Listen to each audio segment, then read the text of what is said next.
Boker Tov, on est arrivé Bezat Hashem la page 84 et on était arrivé au point où le Khurban il va être mitaper en tikkun, c'est-à-dire le fait que maintenant il y a eu la destruction, c'est ça qui va permettre la reconstruction. Afal piken yeh tikkun gadol elidei shekvar nivna adraba gam ha-khurban yitapech le-tikkun. זה מבחינת מזמור לאסף. קינה לאסף בעיילה. אלא ששפך חמתו לעצים והאבנים. Maintenant, il y a écrit dans Mizmor Teilim qui parle de la destruction du temple, il y a écrit Mizmor Leasaf, un chant, le chant de Asaph. Mais normalement, si ça vient pour la destruction du temple, il aurait dû avoir écrit Kina le Asaph. Normalement, lamentation pour Asaph. Mais Akadosh Baruch Hu, il a versé sa colère sur des pierres et des bois et des pierres. C'est-à-dire que le Maaseh, qu'est-ce qu'Akadosh Baruch Hu il a détruit? Il a détruit que le côté matériel du temple. Mais lui, il est toujours resté là. La Shrina, elle est toujours restée là. Donc ça, tout ça, ce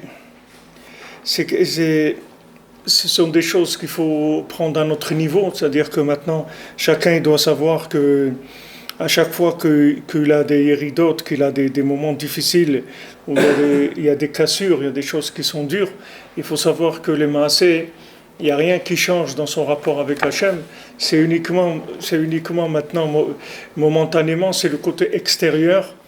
Le côté extérieur qui est détruit, momentanément, abîmé, détruit, tout ce qu'on veut, mais l'intérieur, il ne change pas, il ne bouge pas. Et si les gens ils savaient ça, jamais ils auraient des problèmes de Shalom Bayit, jamais ils auraient des problèmes de Yush, ils ne se feraient pas dans la Parnassa non plus, avec leurs enfants non plus. Les gens ils seraient toujours confiants, parce que les Maaseh, la seule chose qui se détruit, c'est l'extérieur. Et le fait que l'extérieur se détruise, c'est un grand bienfait pour l'individu. Parce que quand on détruit l'extérieur, ça veut dire qu'on détruit aussi toute l'emprise de l'erreur, l'emprise de la folie, l'emprise du négatif qu'il y a sur le bonhomme. Et quand on détruit l'extérieur, automatiquement, on va reconstruire avec un extérieur qui est plus vrai. C'est-à-dire à chaque fois on va raffiner, ça va être de plus en plus vrai. Donc il ne faut pas imaginer que la Yerida c'est quelque chose de pas bien.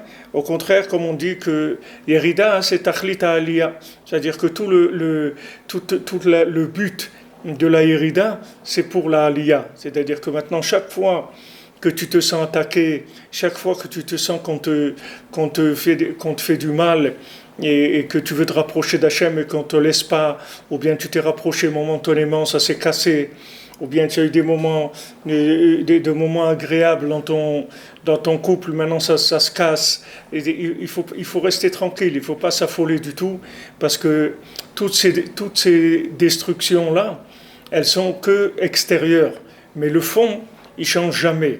Alors que malheureusement, les gens ils tombent dans le panneau, et quand l'extérieur se détruit, alors ils pensent que c'est l'intérieur qui s'est détruit. Mais l'intérieur, il ne s'est jamais détruit. Vous voyez Eretz Israël, comment elle était. C'était un pays où il ne poussait rien, il n'y avait rien. Ils appellent la ligne verte. Pourquoi? Parce qu'il y a la ligne verte et de l'autre côté, c'est le désert, c'est tout. Qu'est-ce qu'ils ont fait ici, les gens, pendant des années où on n'était pas là? Ils ont fait quelque chose, ils n'ont rien fait du tout. Qu'est-ce qu'ils ont fait? Parce qu'ils ne peuvent rien faire de toute façon. Ils ne peuvent rien faire parce que la terre, elle ne donnera pas sa construction, c'est-à-dire elle ne donnera pas ses fruits si ce n'est pas le Ham Israël qui est là. Et ça il faut savoir que ça n'a jamais été détruit. Ça n'a jamais été détruit. Le côté intérieur, il n'a jamais été détruit, il n'a jamais été atteint. Ce qui a été atteint, c'est que l'extérieur. Et l'extérieur, c'est rien du tout. C'est pas important. Ce qui est important, c'est l'intérieur. Donc maintenant, il faut pas s'affoler par rapport à tout ce qui peut nous arriver dans notre vie, qui a l'air d'être mamash de la destruction. C'est-à-dire que on se trouve dans des situations, on a l'impression qu'on perd les pédales, qu'il n'y a plus rien, etc. Il faut savoir que quand il n'y a plus rien, c'est que pour donner un nouveau vêtement à l'intérieur. Mais chas v'shalom, que l'intérieur il soit touché. L'intérieur, il n'est jamais touché. L'intérieur, jamais il sera touché. C'est que l'extérieur, c'est tout. L'intérieur, il est toujours là. La shrina, elle n'a jamais bougé du kotel. Même si maintenant, il y avait des gens qui jetaient des poubelles sur le kotel ou qui faisaient ce qu'ils faisaient, la shrina elle-même, jamais elle a quitté le kotel. Parce que l'intérieur, l'intérieur, il est jamais atteint. L'intérieur, on peut pas l'abîmer. C'est que l'extérieur. Donc ça, c'est une règle qu'il faut mettre de côté. C'est une règle qu'il faut mettre de côté pour savoir que quand on est en difficulté, il faut surtout pas remettre en question l'intérieur, parce que l'intérieur, le fond, il n'a jamais changé. Le fond, il est toujours là. Les règles du jeu sont toujours là. Hachem, il est toujours avec nous. Hachem, il nous aime tout le temps. Maintenant, quand on a des moments difficiles, il faut attendre que ces moments difficiles-là, ils passent. Et une fois qu'ils vont passer, alors vous allez voir que tout va aller bien, Bezat Hachem. Peut-être libérer le micro là-bas. Libérer le micro. Non, ici avec la touche.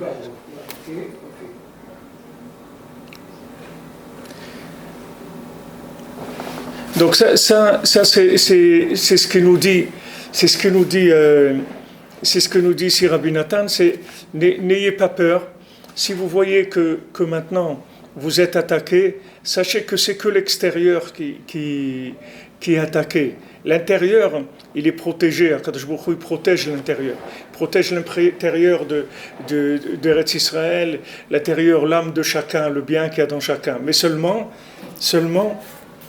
quand le Yetzer Hara, il attaque, alors il peut y avoir des choses qui ont l'air vraiment catastrophiques. C'est-à-dire que ça a vraiment l'air d'être un problème. Mais Béhémet, il n'y a aucun problème, il ne faut pas se faire de soucis.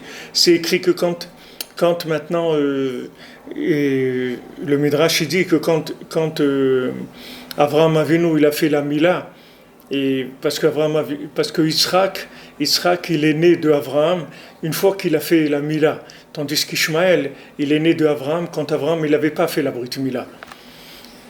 Mais Yitzhak, il est né de Avraham quand il avait la Mila. Donc Yitzhak, il est né avec... c'était un être parfait. Alors le Satan, il est monté devant Hachem et il a dit, mais maintenant, moi vous m'avez... Ça y est, je peux rien faire. Je peux rien faire. Vous avez fait un être parfait. Et donc moi, je peux rien à faire parce que cet homme-là, je ne pourrais jamais le tenter, jamais le faire tomber, ni rien. C'est des êtres parfaits. Je ne pourrais rien faire du tout. Je pensais profiter du sacrifice d'Yitzhak, que quand il allait avoir son sacrifice, alors avec ça, j'aurais pu encore m'accrocher un petit peu et faire quelque chose. Mais maintenant qu'il n'y a pas eu sacrifice, qu'il est né dans un niveau de sainteté tellement élevé, donc il n'y a plus rien à faire. Alors je demande pour équilibrer le jeu, pour que le jeu il soit encore valable, alors je veux que dans la descendance de Yitzhak, il y ait un problème. Alors c'est le Beddin Shel Malach qui lui a donné l'accord de lui donner Esav à Yitzhak. Mais normalement, il n'aurait pas dû avoir Esav. Normalement, Yitzhak, il aurait dû avoir Yaakov, et Yaakov, et ses enfants de Yaakov, il aurait eu bien sûr ses 12 enfants, il aurait eu Mita Shlema, c'est-à-dire des enfants des tzadikim. En plus, ils auraient été vraiment des tzadikim qui n'auraient pas fait de marloquette sur Yosef, parce que toute la marloquette qu'ils ont faite sur Yosef, c'est la chiza de Esav, c'est l'emprise de Esav qu'il y avait sur eux. Ils n'auraient pas fait, et voilà, ça y est, on aurait été vers la Géoula très rapidement. Mais comme maintenant, il y a une évolution à respecter, Donc Hachem, il voulait que ça soit une guerre équitable avec le Sahara. Donc il lui a donné cette possibilité-là. Il a donné à Esav. Mais Esav, c'est de la paille. Je vous l'ai dit plusieurs fois, Rachid dit Esav, c'est de la paille. La maison de Esav, c'est de la paille. Pourquoi la Torah elle dit la maison de Esav? Parce que tout ce qui construit Esav, il n'y a rien à l'intérieur. Tout ce que Esav construit, à l'extérieur, à l'intérieur, il n'y a rien. C'est-à-dire c'est une maison en carton. C'est une bande dessinée pour accueillir notre ami. C'est-à-dire que ça n'est qu'une bande dessinée. C'est-à-dire qu'il n'y a pas de... Il y a rien derrière. Il n'y a vraiment rien. C'est-à-dire que tu ouvres la maison, il n'y a pas de neshama dedans. C'est une maison en paille. C'est-à-dire c'est ce que Hachem il a détruit quand il a détruit le temple. C'est pour ça que c'est Mizmor les Asaph. Pourquoi il a chanté Asaph? Il dit mais attends, mais tu n'es pas sérieux toi. Hachem il détruit le temple, toi tu chantes, tu danses. Mais il dit c'est Nifla. Il a détruit l'emprise de Esav qu'il y avait sur le temple. Maintenant on va le construire sans tonton Esav. On n'a pas besoin de lui. Donc on va construire un super temple où il va y avoir une résidence d'Hachem Nifla. Parce qu'avant Hachem il ne pouvait pas résider chez nous parce qu'on était associés avec Esav. Puisqu'on avait de l'ego et on pensait que nous aussi on était capable de se débrouiller tout seul et de faire des efforts et de se construire et tout. Maintenant, à chaque fois que tu reçois un coup et que Béhémet, le système il est détruit, tu dois chanter, danser. Parce que ça veut dire qu'Hachem il te dit ça suffit de ce vêtement-là qui est un vêtement qui n'est pas sérieux, je vais te donner un vêtement plus noble, qui a plus de rapport avec l'intérieur. Donc je vais te construire une nouvelle maison, et cette maison, elle va être beaucoup plus appropriée à l'intérieur. Donc c'est pour ça qu'il a chanté après que le Beth Amikdash a été détruit. Normalement, il aurait dû pleurer, il n'a pas pleuré. Parce qu'Hachem, il a mis sa colère sur les pierres et les bois. Ça veut dire que c'est ça qui l'énervait. Qu'est-ce qui a énervé Hachem? C'est qu'on a eu besoin d'Esav pour construire les murs Alors que lui, Hachem, lui, il est toujours avec nous. Lui, il n'a pas besoin de quoi que ce soit. C'est-à-dire, si maintenant on va avec lui, lui, il nous fournit les pierres, le bois, tout. D'ailleurs, le dernier, c'est lui qui va le faire. On va amener ni bois, ni pierre, ni rien. C'est lui qui va construire. Maintenant, pour chacun, c'est la même chose. Chaque fois que tu as une hérida, alors toi, tu crois que ça ne va pas. Quelqu'un a un problème de shalom bayit, il croit que ça ne va pas. Ça, c'est pas que ça va pas, tu dois chanter, c'est nifla. Ça veut dire que le rapport que tu avais avec ta femme maintenant, il n'est pas parfait. Donc on veut que ça soit plus parfait. Donc on te casse le côté extérieur pour te reconstruire ça avec un modèle plus pnimi, plus profond, plus intérieur, plus sincère, plus vrai. Et ceux qui tiennent le coup et qui font pas de bêtises, ils vont voir que toujours ils vont sortir gagnants. Toujours après des crises, on sort toujours gagnant. Ça n'existe pas que maintenant on ait une crise et on ne sort pas gagnant. Dans la Parnassa, c'est la même chose. Combien de fois j'ai vu ça dans le travail? Il y avait tu faisais un devis à quelqu'un, un truc, il dit non, vos prix, ils ne m'intéressent plus et tout, hein, je vais aller voir ailleurs, je ne vais plus travailler avec vous. Ok, pas de problème, on va voir ailleurs. Et tu vois après qu'il revenait et il te proposait encore plus que ce que tu avais demandé et il était intéressé parce que il n'y a pas de destruction. Le principe, c'est qu'il n'y a aucune yérida qui touche l'intérieur. La yérida, c'est un façonnement de l'extérieur. C'est-à-dire, on fait une yérida, c'est comme quand tu fais du ravalement de façade, tu vois. C'est-à-dire que tu enlèves tout tu enlèves tout. Tu vois comme ils ont fait au Kever de David Ameller. Ils ont tout enlevé, ils ont tout cassé, mais ils n'ont rien touché. Chaque pierre, elle était avec des numéros, avec des plans, et ils l'ont sorti, ils l'ont nettoyé, ils ont poli, et ils ont remis chaque pierre à sa place. Mais nettoyé, embelli, etc. Ça fait qu'après, ça a pris une apparence beaucoup plus vraie que c'était avant. Avant, c'était sale, etc. Mais nous, c'est la même chose. Notre vie, c'est la même chose. Chaque fois que tu as une hérida, il faut que tu saches que cette hérida-là, cette descente-là, elle vient pour que tu te débarrasses du côté faux qu'il y a dans ton vêtement. Une fois que maintenant l'apparence, elle va être cassée, tu vas chercher une nouvelle apparence. Cette nouvelle apparence, elle va être plus appropriée à l'intérieur. Alors que Esav, a priori même, les Khatrila, il construit sur du bluff. Il construit sur le bluff. C'est-à-dire qu'il ne fait que du bluff parce qu'il n'a rien dedans. Il n'a rien. Comme Rabbeinu dit, le Yetzer Hara, il a la main fermée, le poing fermé. Alors tout le monde court derrière lui, il croit que dans ce point-là, il y a des choses extraordinaires. Après, il lave, il ouvre la main, et voilà, il n'y a rien dedans, c'est tout. Et les bonhommes, il a couru derrière pour rien. Il a couru derrière lui pour rien, parce qu'il n'y avait rien. Donc maintenant, ça c'est un chizouk nifla, c'est-à-dire c'est quelque chose d'extraordinaire de savoir ça. C'est toujours la même chose. C'est-à-dire que quand maintenant ça ne va pas, il faut se mettre sur position amten, sur position d'attente. Il faut attendre patiemment et vouloir que les choses s'arrangent. Et tu vas voir que tout le temps ça s'arrange. Que tout le temps ça s'arrange. Il y a quelqu'un, il m'a raconté une fois après un shiur, il m'a dit, vous savez, Rabbi Fra, c'est avec vos shiurim, j'ai tenu, parce qu'ils ont eu une épreuve très dure dans la famille. Et il m'a dit, ça a fait un choc à ma femme. Et ma femme, pendant 3 ans, elle ne m'a pas adressé la parole. 3 ans. 3 ans, sa femme, elle lui a pas parlé. Parce qu'elle a eu un choc comme si c'était lui, à cause de lui, alors qu'il n'y avait rien du tout. C'est-à-dire, lui, il n'a rien fait du tout. Mais elle avait besoin de mettre ça sur quelqu'un et de trucs. Et comme lui, c'est lui qui est le plus proche et tout. Et il a attendu patiemment 3 ans que les choses s'arrangent. Et les choses sont arrangées. Après 3 ans, tout est revenu. Et comme on dit, c'est reparti de plus belle. Est-ce que tu es en train de dire que... Si la personne, elle a maintenant une épreuve, et les épreuves, elles n'ont pas de limite, elles peuvent, le carré là, on peut accélérer, on peut encore recommencer. Je veux dire, si au moment où le gars il reçoit une épreuve, il se met en mode amten, il se met en mode attente, en pause, alors ça neutralise au maximum, en tout cas, les possibilités d'accentuation de l'épreuve. Ouais. C'est-à-dire, du moment où il se met en position attente avec espoir que les choses vont s'arranger, que vont être mieux, avec la Emouna, que c'est Hachem qui envoie ça. Alors ça, qu'est-ce que ça va faire ? Ça va embellir le vêtement, c'est-à-dire ça va permettre de fabriquer un vêtement qui correspond plus à l'intérieur.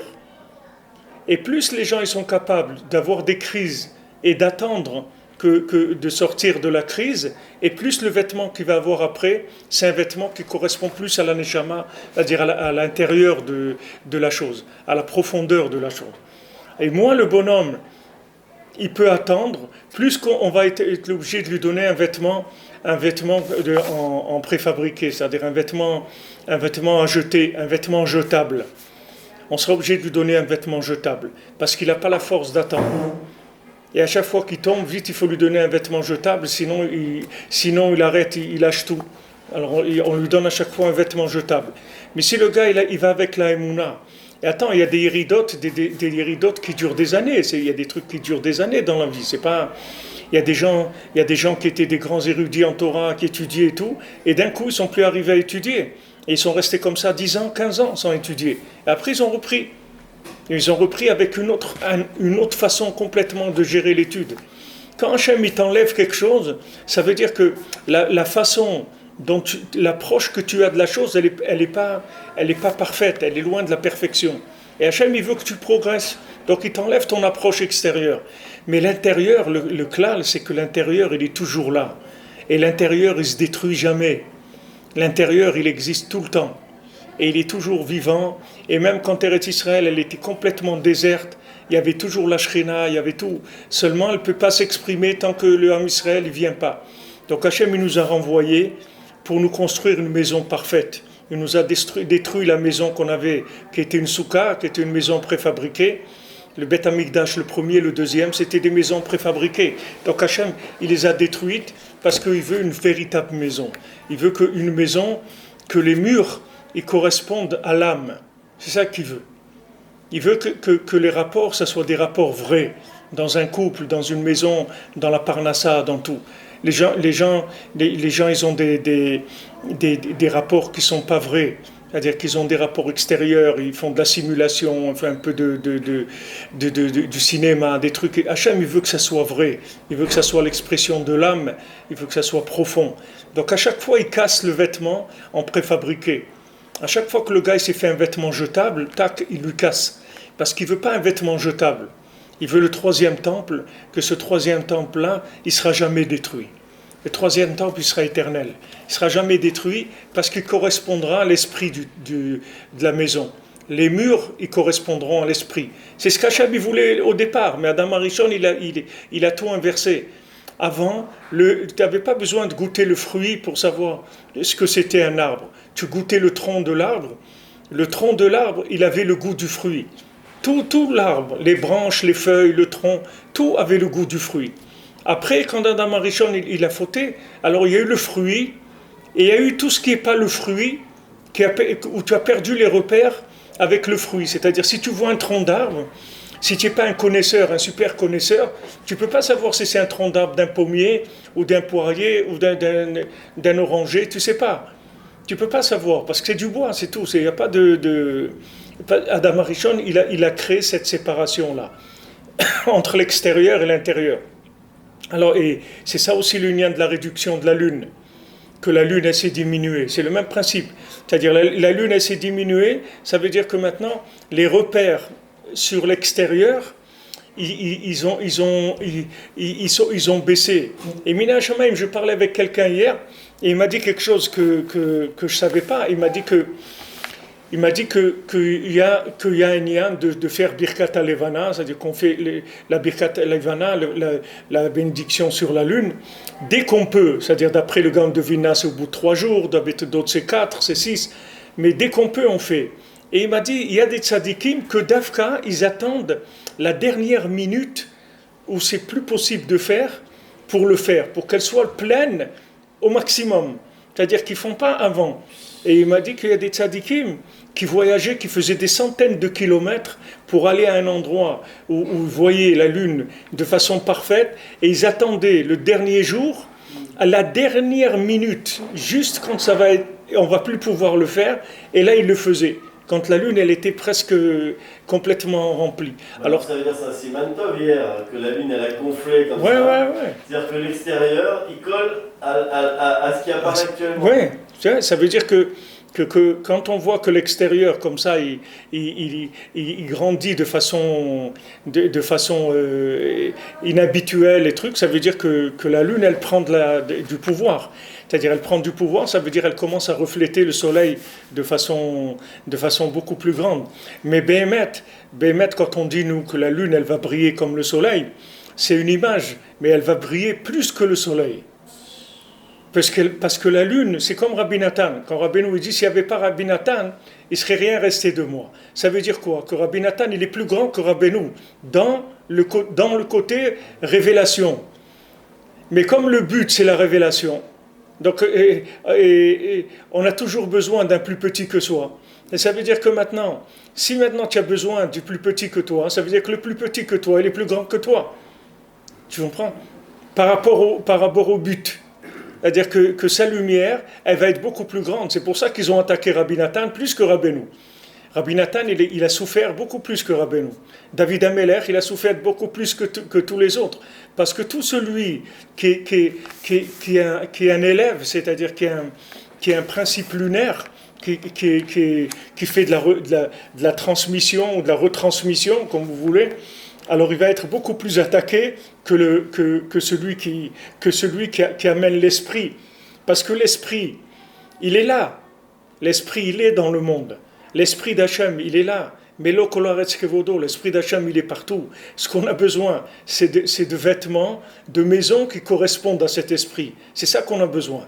Alors quand maintenant il vient un élève comme Rabbi Nathan, et il va te traduire la pensée de son maître, mais en langage d'élève, alors c'est sûr que lui, il va être attaqué par le Satan beaucoup plus que le maître.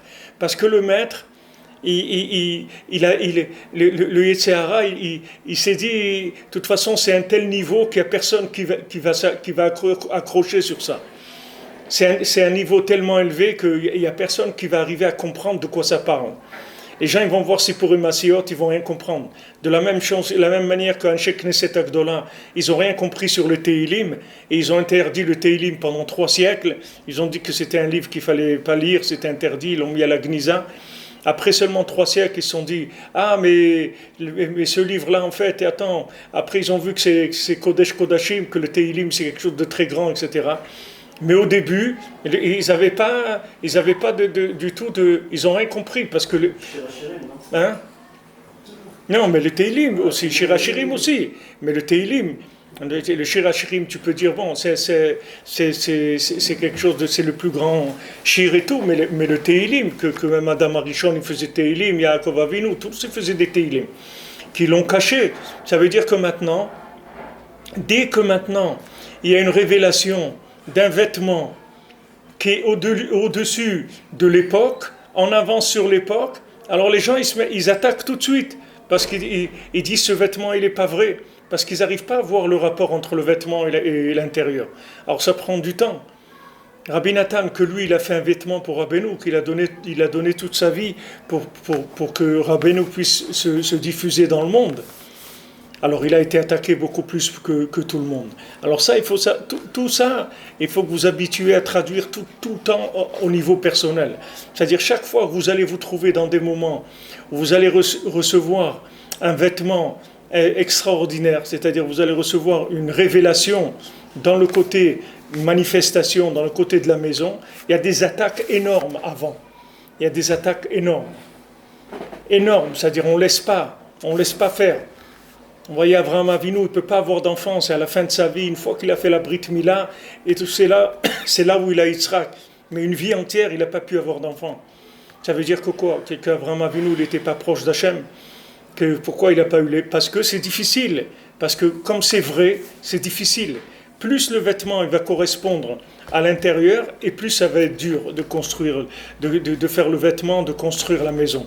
Donc, ce qu'il nous dit ici, c'est le contraire. C'est-à-dire que quand maintenant le Beth Amikdash il a été détruit, il faut être content parce qu'on va vers le 3e. C'est pour ça que Tisha B'Av, à Tisha B'Av, on fait pas de Tachanoun à Tisha B'Av. On ne fait pas les mortifications, des trucs qu'on fait tous les jours, là, les supplications, voilà, pas mortification. Supplication, on ne fait pas. Pourquoi? Parce que ça s'appelle Moed, c'est une fête, Tisha B'Av. C'est un jour de fête. C'est un jour de fête où on se commémore la destruction. Mais cette destruction-là, il ne faut pas oublier que c'est une construction. C'est comme c'est-à-dire Mashiach, il va naître à Tisha B'Av. C'est-à-dire que c'est un jour de construction, ce n'est pas un jour de destruction. Mais comme on n'est pas arrivé encore à voir le vêtement, la maison qui correspond à l'intérieur, donc pour l'instant, on ne peut pas la construire. Mais ce n'est pas parce qu'on ne peut pas la construire qu'elle n'est pas là. Elle est là, la maison. Elle est là. C'est pour ça que c'est écrit que celui qui se lève à Chatzot, qui fait Tikkun Chatzot, alors il va voir la reconstruction du Beth Amikdash. Ça ne veut pas dire qu'il va rester vivant jusqu'à que le 3e temple. Ça veut dire qu'il va le voir. Il va voir le Beth Amikdash, c'est-à-dire qu'il va voir que le Beth Amikdash il est là. Que le Beth Amikdash il est là. Pour l'instant, il est virtuel, mais il va sortir de la virtualité. Mais il est là. Il est déjà là, le Beth Amikdash. C'est pour ça que Rabbi Nathan, il a dit, mon Mashiach à moi, il est là. Rabbi Nathan, il vivait comme quelqu'un que Mashiach est venu. Alors, je discutais avec quelqu'un, il me parlait pour Breslev, qu'il y a des gens encore qui sont contre Breslev, ou qui parlent, etc. Je dis, mais regarde, maintenant, toi, tu vis, imagine-toi que maintenant, Mashiach, c'est ton copain. C'est-à-dire, il n'y a personne qui le connaît. Il n'y a que toi qui le connais, c'est ton copain. Et lui, il t'a révélé son secret, qu'il est le Mashiach. D'accord? J'ai dit, tu ne veux pas que celui qui découvre ça, tu ne veux pas qu'il soit en colère contre toi, que toi tu es le copain de Mashiach et lui il n'est pas copain avec Mashiach, ça l'embête. Il dit, comment celui-là, qu'est-ce qu'il a pourquoi il est avec Mashiach et tout, et moi je ne suis pas avec Mashiach? Rabbeinu, sa Torah, c'est la Torah de Mashiach. Mashiach, il va enseigner l'écouter moral. Donc celui qui est avec Rabbeinu, il est en train de vivre post-messianique, comme il dit Rabbi Nathan. Moi, mon Mashiach à moi, il est là déjà. C'est-à-dire, moi, ça ne change rien, que Mashiach il soit là ou pas, il ne va pas me rajouter quelque chose. Mashiach, il va me dire de faire Idbodedout, voilà, je fais. Il va me dire que le tzaddik de la génération, c'est Rabbi Nachman, je le sais. Il va me dire de faire Tikkun HaKlali, je le sais. D'aller à Ouman à Rosh Hashanah, je le sais. Tout ce qu'il va me dire, je le sais déjà. Et je le fais déjà, c'est pas que je le sais. Je le sais, je le fais. Donc ça y est, pour lui, la maison, elle est reconstruite déjà. Il n'est pas dans ce plan-là parce qu'il y a déjà la reconstruction.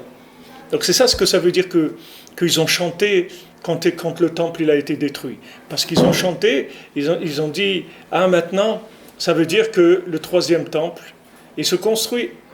Ça y est, on est parti pour le troisième, et le troisième, il ne va jamais être détruit. Donc ils étaient contents. Ils ont dit, cette maison-là, provisoire, on l'a terminée. Comme je vous ai raconté le massé du Khatam Sofer. C'est-à-dire quand en Hongrie, ils ont donné la nationalité hongroise aux Juifs. Avant, les Juifs, ils avaient un statut de comment on dit, c'était pas ils étaient pas des hein? Des migrants. Ouais, comme apatrides. Et en France aussi, c'est incroyable. Moi, je connais pas l'histoire, mais quelqu'un il m'a parlé des trucs qu'il connaît bien. Il m'a expliqué comment les Juifs, ils étaient du côté de Strasbourg, là-bas, et qu'ils n'avaient pas le droit de vivre du côté de la France, c'est-à-dire plus à l'intérieur. Il n'y avait que du côté Strasbourg qu'il y avait eu un truc. Il m'a expliqué tout un énième comment c'était. En France aussi, c'était comme ça. C'est-à-dire les Juifs, ce n'étaient pas des citoyens. C'était des gens comme ça, tolérés, de seconde, une espèce comme ça, d'individus, seconde zone, c'est-à-dire de deuxième qualité. Alors maintenant, quand c'était en Hongrie, c'était comme ça.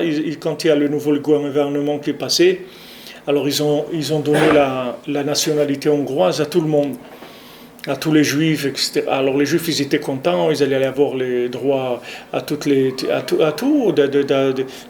professions libérales, tout ça. Ils allaient devenir des citoyens au même titre que les autres. Alors ils ont vu que le Khatam Sofer, il pleurait quand il y a eu cette loi qui est passée. Alors ils lui ont dit, mais pourquoi le Rav il pleure et tout, c'est extraordinaire et tout. Alors il leur a dit, je vais vous donner un exemple. Une fois il y avait un roi, il a exilé son fils sur une île. Et toutes les semaines, il lui envoyait un colis pour qu'il ait de quoi manger, de quoi s'habiller toute la semaine. Alors toutes les semaines, il recevait un colis. Un jour, il voit des bateaux arriver, et avec beaucoup de matériel, et il dit, qu'est-ce que c'est ça? Il dit, c'est ton père, il nous a envoyé te construire un palais. Alors le fils, il s'est mis à pleurer. Ils lui ont dit, mais pourquoi tu pleures? Ils ont dit, parce que quand je recevais le colis toutes les semaines, je disais, la semaine prochaine, je rentre à la maison. Mais si mon père, il envoie toute cette attirail-là pour me construire une maison sur l'île, c'est qu'il a l'intention de me laisser un bon moment. Quand je vais passer l'hiver et tout ici, alors il veut que j'ai un palais, que ce soit... Il dit, c'est la même chose. Il dit, plus on s'installe, plus ça veut dire qu'on y est pour un bon moment. Et quand ça se casse, au contraire, ça veut dire qu'on avance. On avance. Et ça, c'est valable absolument pour tout. Pour le Shalom Bayit, pour tout. Les gens, ils ont des crises de Shalom Bayit. Ils disent, ouais, mais on ne peut pas vivre normal, heureux tout le temps, besoin de passer par ces trucs-là. Mais il faut être content quand il y a des problèmes de Shalom Bayit. Ça veut dire que tu vas avoir un rapport plus vrai après. Ta maison, elle va être plus vraie. Chaque fois qu'elle se casse, elle se construit plus vrai. Chaque fois qu'elle se casse, elle se construit plus vrai. Chaque fois qu'il y a des disputes et des trucs, on corrige le tir. Chacun, il corrige le tir. Chacun, il s'arrange, il fait un effort. Et il enregistre, il dit ça, c'est des trucs, c'est plus à refaire. Il ne faut pas faire des choses comme ça, il ne faut pas faire ci. Et on raffine tout le temps. Alors qu'au début, c'est quoi? C'est deux morceaux de viande qui se rencontrent, c'est tout. Au début, c'est quoi? Il n'y a rien. Qu'est-ce qu'il y a? Coup de foudre, tout feu, tout flamme et tout. Mais la foudre, ça détruit la foudre. Coup de foudre. La foudre, c'est pas quelque chose qui construit. Qu'est-ce qu'il y a dans la foudre? La foudre, ça tue les gens, la foudre. Alors, il dit, ouais, on a eu le coup de foudre et tout. Mais ce coup de foudre-là, tu crois qu'il va durer toute ta vie, ce coup de foudre? Il va durer quelques jours, quelques semaines, quelques mois. Après, on va se mettre au boulot, ça y est, tout ça, c'est terminé. On va passer à autre chose. Alors, les gens disent, ouais, mais pourquoi c'était pas comme avant? Mais parce que c'est mieux maintenant. C'est pas comme avant, parce que c'est mieux. C'est beaucoup mieux. Rabbeinu, il dit, Hachem, il fait le monde... Rabbeinu, il le fait sheiner and sheiner, toujours de mieux en mieux. Hachem, il veut que ça soit mieux. Donc il te casse ton truc en carton. Et il te dit, voilà, maintenant tu vas passer à autre chose. Tu fais du carton, après tu de la pâte à modeler, après tu commences à mettre des briques, tu commences à aller vers le vrai. C'est ça qu'Hachem, il veut. C'est qu'on aille vers le vrai. Donc il ne faut jamais s'étonner de toutes les destructions qu'il y a, parce que toutes les destructions, elles sont temporaires, elles touchent jamais l'intérieur. Alors, le concept jamais. de punition, c'est pas un concept juif. Le concept de quoi? De finition? De punition. Soumission? Punition. Punition. Oui. Mais il n'y a pas punition. Qu'est-ce que ça n'existe pas chez les Juifs, la punition? Ça n'existe pas, la punition. Ça existe, c'est pas quelque chose qui existe. Il y a on parle toujours de réparation. Les gens, d'ailleurs, les Breslev, quand ils parlent, tu verras, ils te disent quel tikkun j'ai eu, j'ai raté l'avion, quel tikkun ça, quel tikkun. Jamais te dira j'ai été puni, j'ai raté l'avion. Parce qu'il sait que c'est un tikkun. Il y a des gens, j'ai vu quelqu'un, il m'a dit ça fait 5 ans que je ne vais pas au Man. Il m'a dit 5 ans que je ne vais pas au Man à Rosh Hashanah, je ne peux pas sortir du pays et tout, il a un problème de dette et tout. Et il m'a dit, voilà, c'est quelqu'un, il a beaucoup souffert, il dormait au Kotel des années, il n'avait pas de maison, le pauvre, il a une grande famille. Il a 2 enfants, lui, qui vivent à Oman. Il a une grande famille, il a 8 ou 10 enfants. Il a beaucoup souffert, des années, il a mis une tente, il avait une tente, il habitait dans une tente, et la police, elle venait, elle ne le laissait pas mettre la tente. Il dit, mais j'ai pas où habiter, qu'est-ce que vous voulez? Rien. Alors lui, dormait au Kotel, sa femme, je ne sais pas où elle dormait, les gosses, ce truc, maman, il a beaucoup souffert. Et là, Baruch Hashem, ça fait quelques années, il a une maison, il a tout, mais il a une dette, et cette dette-là, il ne peut pas la payer parce que il n'a pas de rentrée. C'est-à-dire, il a une maison à lui, mais aucune banque ne veut lui prendre sa maison en garantie parce qu'il n'a pas de rentrée. Avec quoi il va payer? Et ils savent qu'il n'a pas de quoi payer. Il veut pas. Bon, on m'a dit, ça fait 5 ans que je ne vais pas. Et il pleure, maman. Il m'a dit, je suis prêt même à voyager le premier jour de Rosh Hashanah, de prendre l'avion, de faire une avéra comme ça et d'aller au Gehinam pour ça, pour aller être chez Rabbeinu le 2e jour de Rosh Hashanah. Il me dit, rien que je puisse aller chez le Rebbe et tout, je deviens fou, j'ai truc. C'est un Talmid Chacham, c'est un homme, il étudiait pendant, je connais depuis très longtemps. Ce que vous voulez, les gens, on ne sait pas ce que Hachem il fait avec chacun, ce que le tzaddik il fait avec chacun. Mais en tout cas, il faut savoir que tout éloignement, c'est pour augmenter le vouloir. Quand tu augmentes le vouloir, tu vas chercher des énergies en profondeur. C'est-à-dire, tu vas chercher plus de vrai. Chaque fois qu'on t'éloigne, tu vas revenir de façon plus vraie. Alors ça, c'est le principe de la hérida et de la destruction. C'est-à-dire, tout ce qui est descente, destruction, etc., c'est que pour parfaire le côté de la manifestation de la royauté d'Hachem. Hachem, il ne veut pas un palais dans lequel il y a une emprise d'Ishmaël, comme le premier. Il ne veut pas un palais dans lequel il y a une emprise de Esav, comme le deuxième. Il veut un palais entièrement avec sa présence, sans aucune emprise de rien, d'aucune force négative. Donc c'est lui qui construira sa 3e maison. Et pour ça, chacun il passe ce qui passe, pour arriver à raffiner, arriver à cette vérité pure. וכאשר אלון נזכר שם גם מיתת הצדיקים נתנו את נבלת עבדיך מאכל בשר חסידיך. Maintenant, il dit c'est difficile. On voit que même des tzadikim, ils ont été tués dans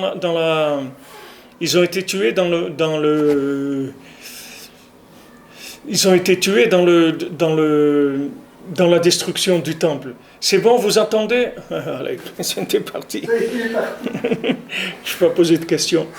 Alors, refais tes connexions, David. Il y a un problème. Oui, mais il n'est pas là. Oui, comment je peux connecter? En haut à gauche. Refaites la connexion de votre... à gauche. Le menu de gauche. À gauche complètement. Là.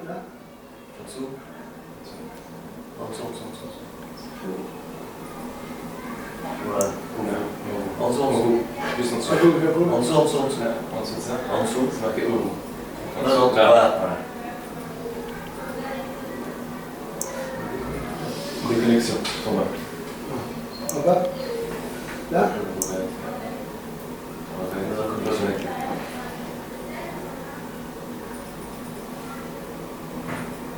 Voilà, une fois. Encore.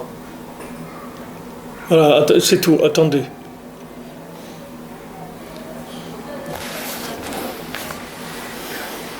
Le signe de l'internet, il n'est pas... Ah voilà, ça revient, voilà. Tout le monde est là. La petite photo, elle est allumée en haut. Là. C'est bon, alors il va se connecter, notre ami. Oui, voilà, il est sur le petit lucarne là sur le côté. Ah. J'attends, j'attends qu'il se connecte. Voilà. Ah, voilà, ça c'est beau.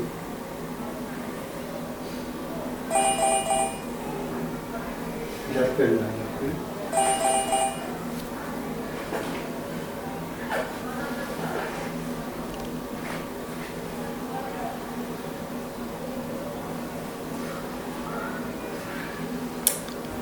Bon, j'arrête parce que ça ne marche pas ici. Donc Rabbi Nathan il dit, mais on voit qu'il y a eu de la mort de tzadikim, comme c'est écrit Natnu et nivlat avadecha ma'achal. Ils ont mamash tué des tzadikim, mais il y a eu des choses catastrophiques. Et comment on peut comprendre? Mais tout ça, c'est la réparation par rapport à ce qu'on a dit avant.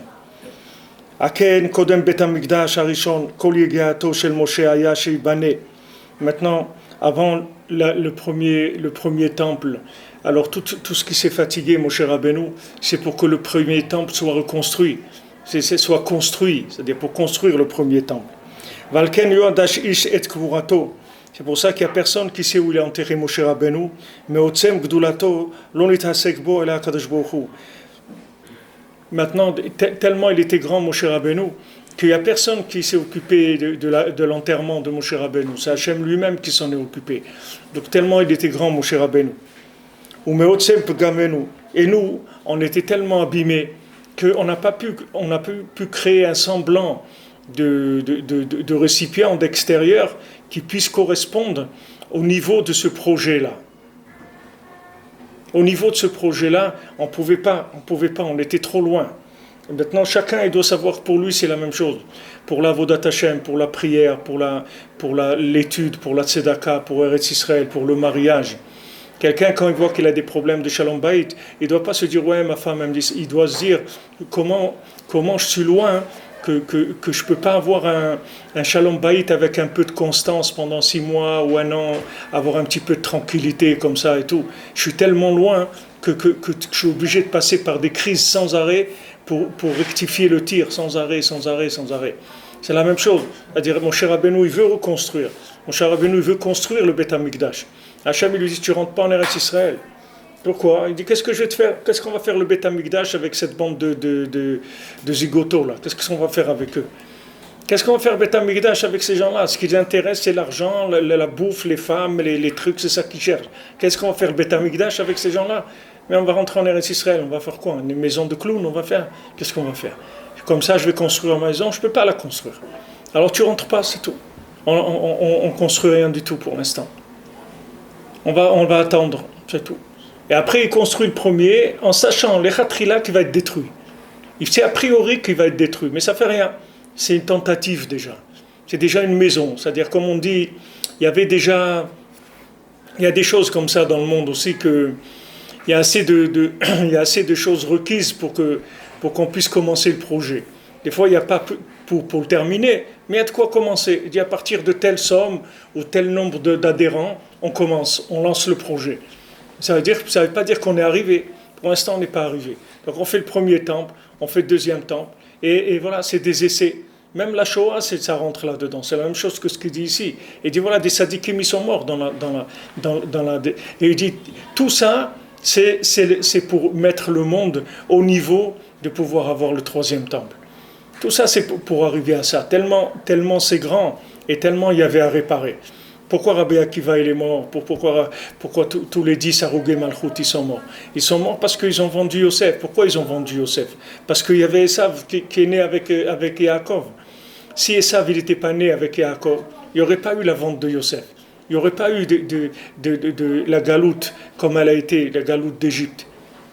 Pourtant, tu vois bien que tout le lien de la galoute d'Égypte, l'exil d'Égypte, c'est Yosef qui le tient, c'est entre ses mains. Tu vois que c'est lui qui fait tout. Et quand il sort d'Égypte, s'il ne prend pas les ossements de Yosef, il n'y a pas de sortie d'Égypte. C'est avec les ossements de Yosef. Et comme ils ont vendu, les frères, ils ont vendu, il y a eu 10 Harugé Malchut. Les 10 qui sont morts, c'est pour réparer la vente de Yosef. Et comme ça, quand on a passé la Shoah, alors cette chose-là, elle a permis la construction, le retour de Am Israël en Eretz Israël. Ces gens-là, ils sont morts pour fabriquer le vêtement qui allait permettre, le nouveau vêtement qui allait permettre au Ham Israël de venir de tout azimut, de côté du monde, de revenir sur la terre, et la terre elle recommence. Mais c'est là, ces gens-là, ils ont une part, c'est eux qui ont reconstruit la terre. Comme c'est ici les tzadikim qui sont morts quand il y a eu la destruction du temple, c'est eux qui ont permis la reconstruction du temple. Mais leur mort, cette destruction-là, c'est une mort apparente. C'est pas la vraie mort. C'est pour ça que nous aussi, on n'a pas le droit dans la Torah de s'endeuiller sur quelqu'un outre mesure. Parce que quand on s'endeuille outre mesure, ça veut dire qu'on croit que la personne, elle était qu'extérieure. Mais la personne, elle n'est pas que extérieure. La personne, c'est une neshama, c'est le contraire, c'est le corps qui est quelque chose de provisoire.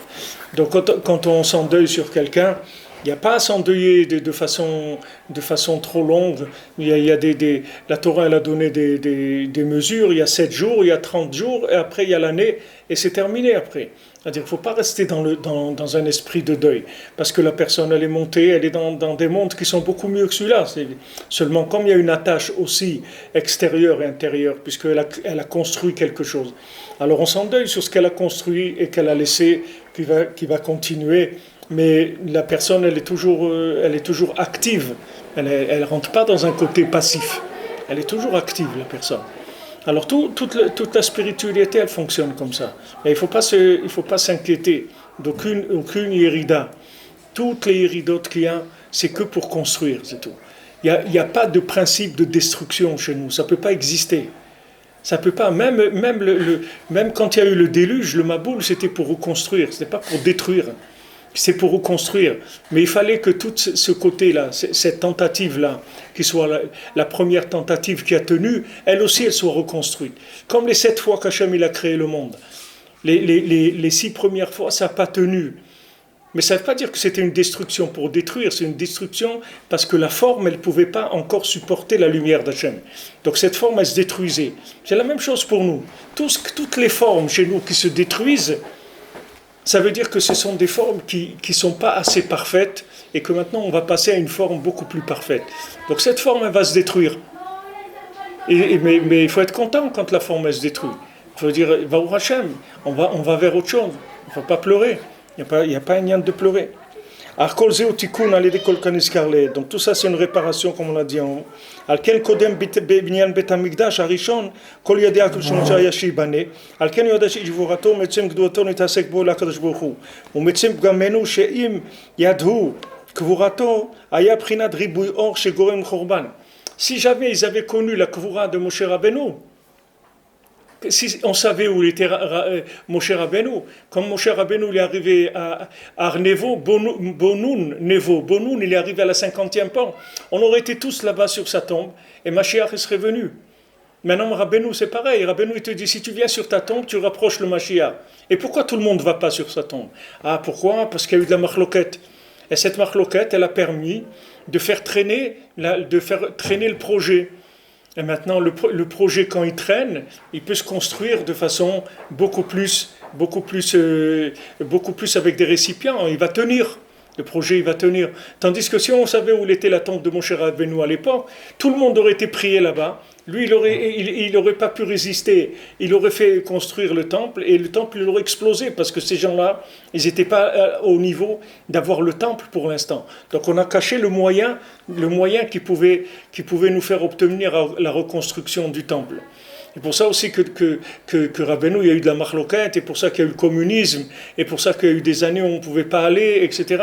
Tout ça, ça a créé une atmosphère comme ça dans le monde, que les gens, ils connaissent pas la grandeur de Rabbeinu. Les gens, ils savent pas ce que c'est d'aller à Ouman.